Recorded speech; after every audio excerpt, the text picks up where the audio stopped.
let's talk about this. The invasion of Lebanon and the Begin era seemed to me to be a big turning point. Now I know you were in Lebanon at that time as a young man. In fact, I mean, for me personally, it was also, I was, I think 15 years old. And I happened to be in Israel at the time on my, confirmation trip. And we were in Caesarea watching the attack helicopters head up to Lebanon.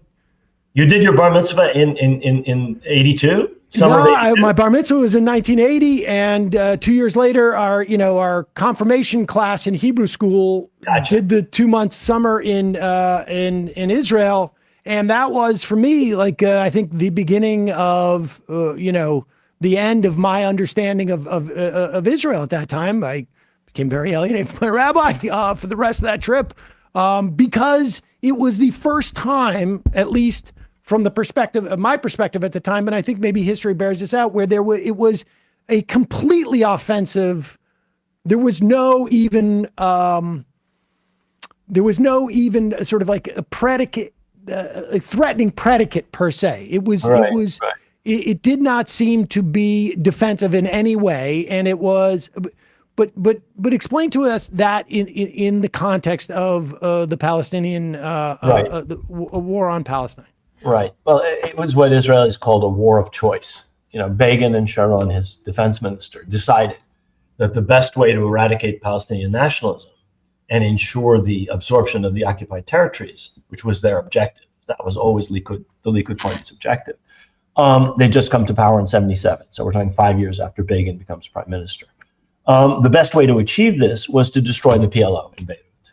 And so Sharon comes to Washington, sells a bill of goods to the Secretary of State, Haig, telling him we'll eliminate Syrian presence from Lebanon, we'll put a puppet government in, and we will get rid of the PLO. And the United States gives them a green light, similar to the green light in 1967. And as you say, this is a war of choice. There was nothing going on. There was a ceasefire that had been arranged for more than a year. So there were no rockets landing in Galilee. There was no shelling. There was no pretext. A dissident anti-PLO group had just assassinated or tried to assassinate the Israeli ambassador in London, and that was the pretext for this. But it had nothing to do with it. The plan had been approved in May by Haig. Sharon goes to Washington, shows him what he's going to do. So this was just a pretext, the attempted assassination of Argo. And the invasion succeeds in one respect, in that the PLO is forced out. But Syrian influence is not reduced. In fact, the Syrians continue their occupation of part of Lebanon even after the invasion. The puppet government that the Israelis installed fails to establish a peace treaty with Israel. And you have, in exchange for the expulsion, or after the expulsion of the PLO, the rise of a much more lethal opponent of Israel, which is the rise of Hezbollah, which is created as a result of the 1982 war. Didn't exist before this. Barak, Ehud Barak, who later becomes Israeli prime minister, he was chief of staff. He says Hezbollah didn't exist before our invasion. Our invasion created it. So it was one of the more disastrous decisions in Israeli history. And then, shortly after that, Israel, in an attempt to disempower Fatah to the extent that it remains, is to sort of squeeze Fatah as a political movement, but also it seems to have sort of given wide berth to the sort of, within a couple of years, minted Hamas out of the Muslim Brotherhood. Right. And as a way of preventing any type of Palestinian political cohesiveness at that point. I mean, you have to understand Israel as having learned the lessons of colonialism from the British. The core, since Julius Caesar, the core doctrine of an imperial power has to be divide and rule your subjects. You have to split them up. You have to turn them against one another to prevent them from uniting against you. And this was the doctrine of Israeli military intelligence, especially in the Gaza Strip. against the PLO, which was the representative of the Palestinians recognized internationally and by the Arab League and by the Palestinians. You create an alternative, and their chosen alternative was what was then called the Islamic Mujamma al-Islami, Islamic Assemblance, or whatever that is. Anyway, the branch of the Muslim Brotherhood in Palestinian branch of the Muslim Brotherhood in the Gaza Strip, and so they supported them. I know people who were beaten up in the West Bank by thugs bussed in by Israel from the Gaza Strip to break up PLO demonstrations at universities in the West Bank. These are guys that the Israelis are essentially using against the PLO. And it's out of that trend that ultimately Hamas grows. And at the very beginning of Hamas, we're talking 87, 88, the Israelis look favorably on this because this divides the Palestinian national movement. These guys are hardliners. The PLO is trying to turn more diplomatic. It undermines their standing as diplomats and as representatives of the Palestinians if there's a hardline alternative that we can point at and say these guys are terrorists, there's nobody to talk to. And that's the strategy essentially later on of Netanyahu. Allow Qatar to send money to the Gaza Strip to support this separatist Hamas government, separate from the Palestinian Authority in Ramallah, and that gives you a great argument. There's nobody to talk to. We can't negotiate. Therefore, we'll just keep colonizing the West Bank and absorbing it and annexing it. So that emerges from a strategy that goes right back to the 70s and the 80s, actually. And it is around this time that we have the First Intifada, which is largely, obviously there's some violence, but largely a peaceful a protest movement that I guess, I mean, and you would know, you participated in the 91 Madrid talks, but it started to perhaps move in a direction of perhaps a two-state solution, which, I mean, just, I guess, talk about the Palestinian understanding of, at one point, a two-state solution is going to be, it's not right. What we want. We're not, but they were ceding the territory essentially that they had lost from 48 to 68. And we're in a different phase here. Right. Well, this starts back in the 1970s, after the 73 war, when the PLO realizes that nobody's going to help them liberate all of Palestine. And slowly but surely, they move towards acceptance of a two-state solution. They move towards acceptance of Security Council Resolution 242. They move towards an acceptance of renunciation of violence. And they do that finally in 1988 at the Palestine National Council. And that eventually is recognized by the United States as meeting American conditions for talking to the PLO. And ultimately, that's the basis for the Madrid and later the Washington negotiations. That the PLO has accepted a renunciation of violence. It's accepted the American-imposed ground rules for the negotiations. It's accepted to recognize the state of Israel. It does all of these things. It changes its charter, et cetera, et cetera, et cetera. And you are in a new phase. And the reason this works, I would argue, does go back to the Intifada. The first Intifada, which is, grassroots, popular uprising against occupation, which includes some violence, but very little explosives, very little weapons, rocks against soldiers. There is violence, but compared to what comes later, very, very little.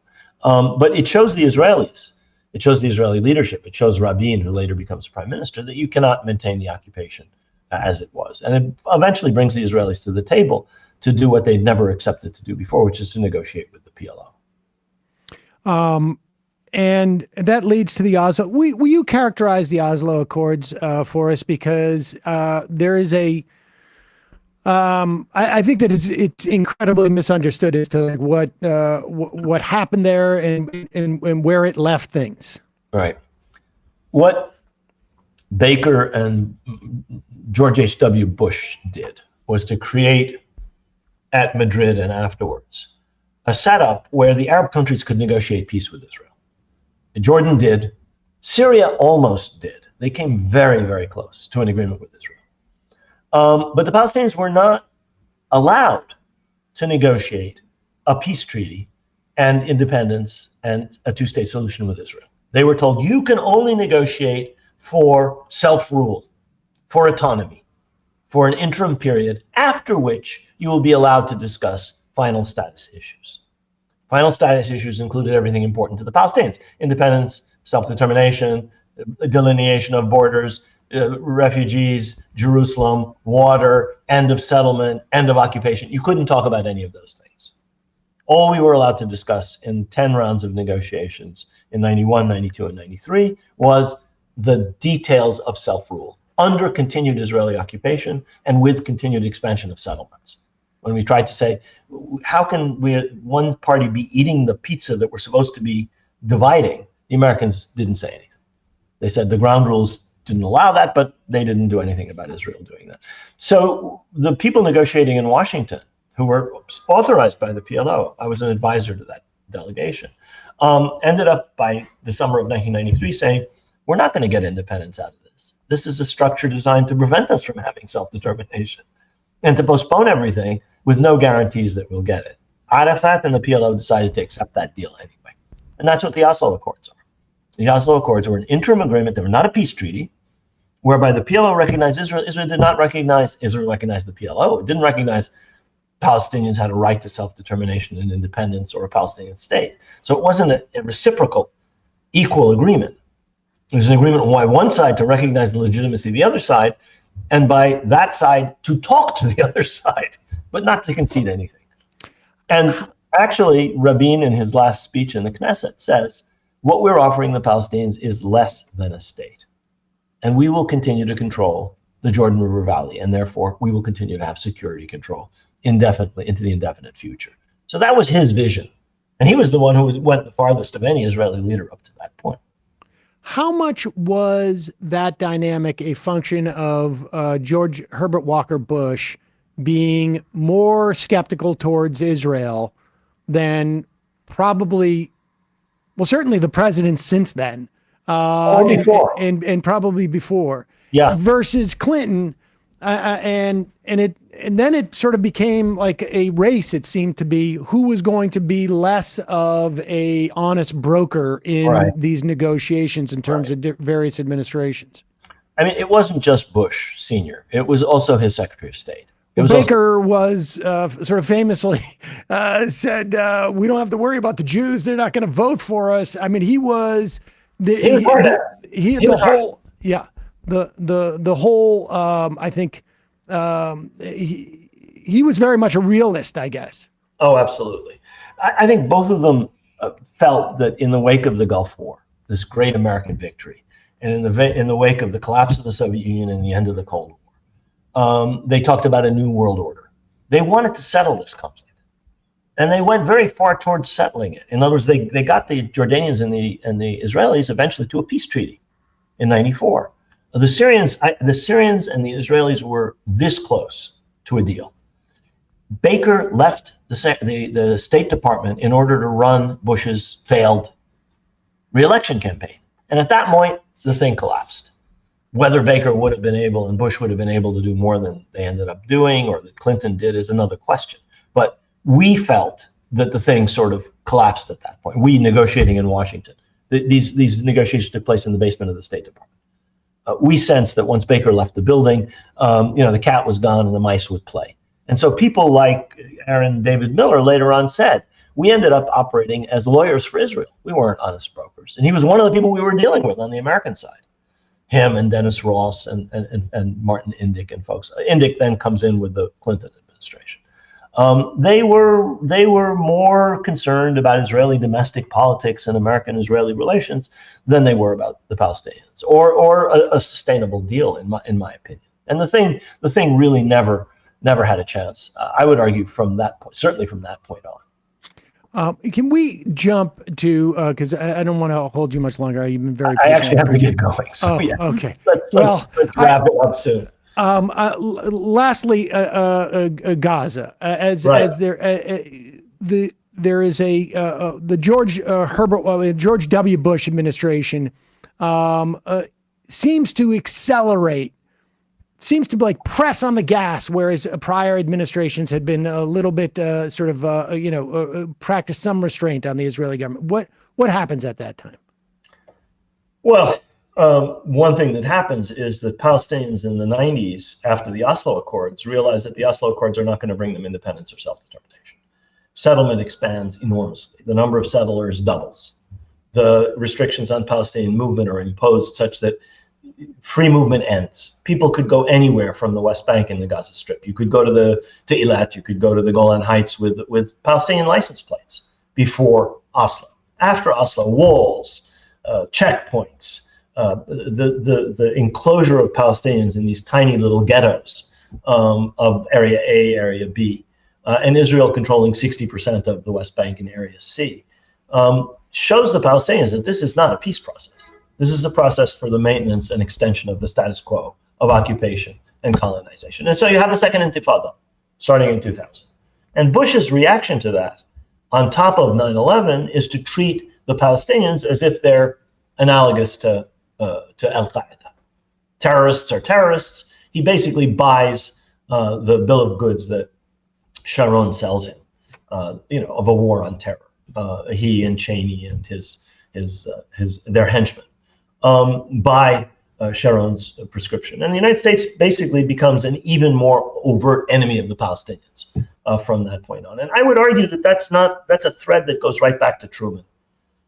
A degree of hostility to the Palestinians, a degree of uncaringness about Palestinian rights, a degree of solicitude for every possible Israeli position, to the point that the United States is actually an ally of Israel in its war on the Palestinians. And we see this today in Gaza. This is not an Israeli war. This is an Israeli-American war. It couldn't happen without the Security Council vetoes. It couldn't happen without the resupply on a daily basis by plane after plane after plane of ammunition.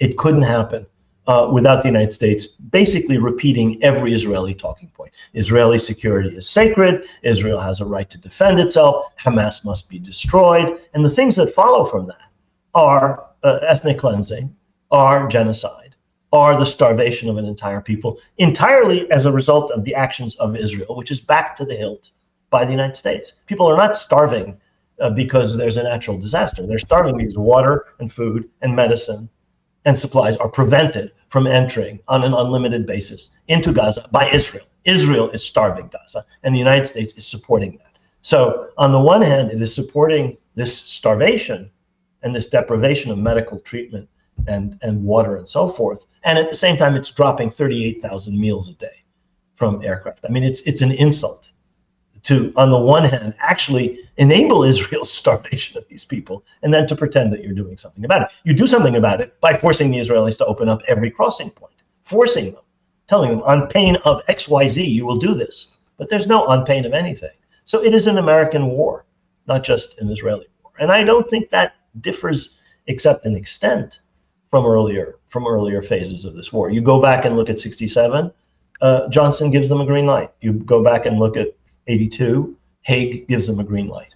This is more than a green light, of course. This is building the roads in some respect. Exactly.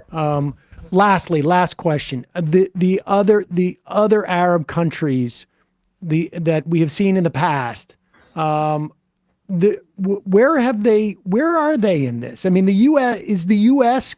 like quelching that simultaneously? I've been sort of a little bit shocked by. It's perplexing unless you recognize the fact that these are governments that don't represent their peoples. If you study a little bit of the history of this, you'll see that Arabs have been supportive of the Palestinians since before World War I. I found hundreds of articles on Zionism in Palestine in the press in 1912, 13, 14. You had volunteers coming to fight in Palestine with the Palestinians in the 1930s. And you had that again in 1948. And the polling in Arab countries is unanimous. Overwhelming majorities of Arabs in every single Arab country support the Palestinians. Their governments do not represent them. They are jackboot military dictatorships. They are the most absolute monarchies on earth. They have no representative democratic nature whatsoever. There are a few exceptions, of course, but the majority of them: Algeria, Syria, Saudi Arabia, Egypt. I mean, you talk about the major Arab countries. They're dictatorships or absolute monarchies. So they don't represent their people, and they lack legitimacy, and they therefore depend on whom? The United States. So they're more responsive to the United States and Israel than they are to their own public opinion. So they don't have political parties, free political parties. They don't have a free press. They don't allow demonstrations. They put people in jail for saying anything. I mean, how do you expect people to? So you've had demonstrations all over the Arab world against the will of the governments, but they haven't forced the governments to do what the people want, which is to support the Palestinians much more vigorously. The only people who have actually done anything are the Houthis, the Ansar Allah folks who dominate most of Yemen, and a few other small groups, and Hezbollah, which is not a small group. Well, I really appreciate your taking this time. I know we kept you longer than we should have, but this context I think is so important for people to understand where we are today. Rashid Khalidi, the professor of modern Arab studies at Columbia University, the book, The 100 Years War on Palestine, A History of Settler Colonialism and Resistance, put a link to at majority.fm. Again, thank you so much for your time today. Really appreciate it. Thanks so much for having me. I appreciate it. Thank you. Thanks so much.